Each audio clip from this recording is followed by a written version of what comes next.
regards to the power, my power versus the beast powers is that I'm not nowhere near affiliated with the beast powers, because the power that brought me back and supposedly doing all these things over the years after the crash. What crash?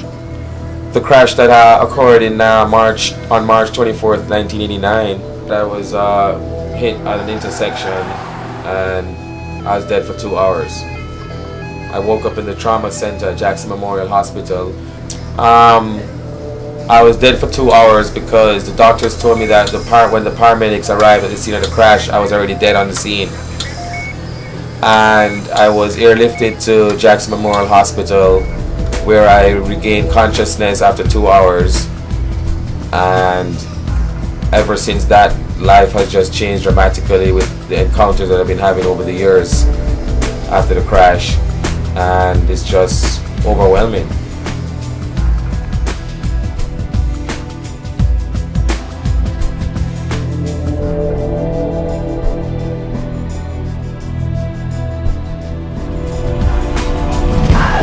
Well, I was just standing up like normal, and before I know it, I felt a presence.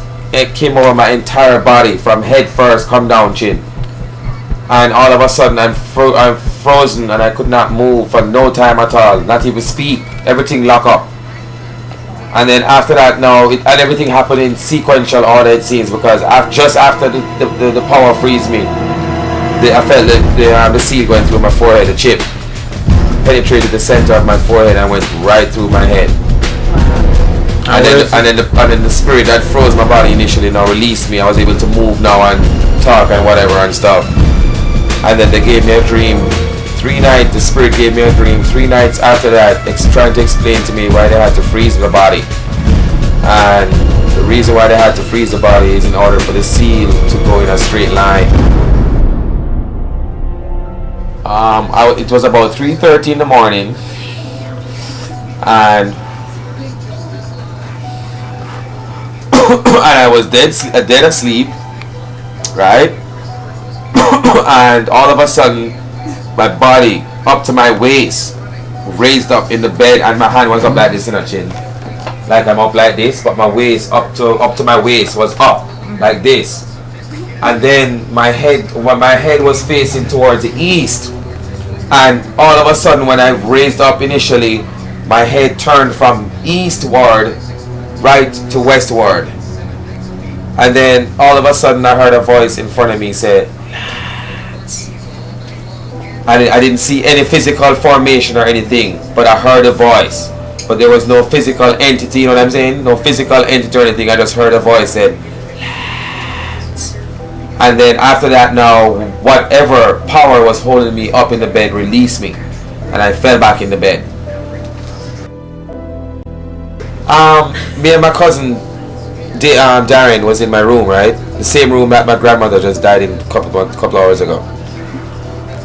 And what had happened at that particular night was that me and my cousin was in my room watching TV and chit-chatting, and he left, and I walked him outside and he drove off, and I came back into my room and I opened my room door, and just as I stepped in, I heard